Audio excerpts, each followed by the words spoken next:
Hey guys, so as has often happened, I've had a conversation with a number of different people over the last few days where the same thing has come up a few different times.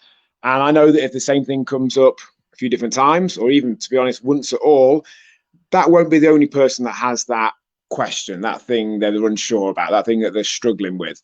So sharing that with other people will hopefully benefit them as well. And the thing that's come up over the last few days a few times is people talking about self-sabotaging, about how that's what they've been doing recently.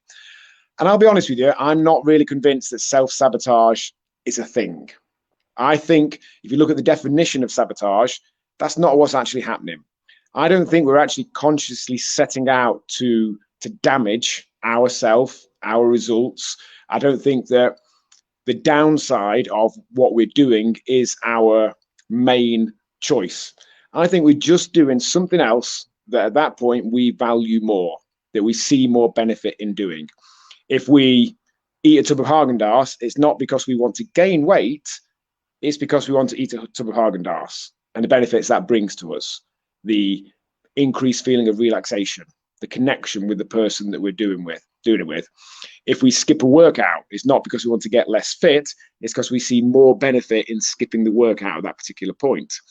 If we don't book in for sessions for a number of weeks, again, it's not because we see the benefit of the downside, if you know what I mean. We're not choosing that, we're choosing something else.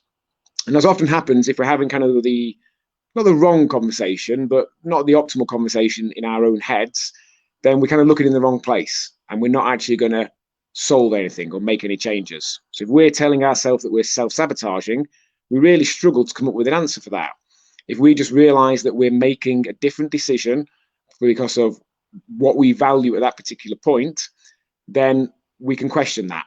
We can look at how we could tie in the decisions that we aren't making into what we value. If it's important to us to be a good parent, to be productive at work, to be relaxed, whatever it may be, could we tie in the decisions related to exercise and fitness and hydration and whatever else it may be to that thing? Could we see more value in doing the workout or not having the tub of Haagen-Dazs or going for a walk or meditating, whatever it may be?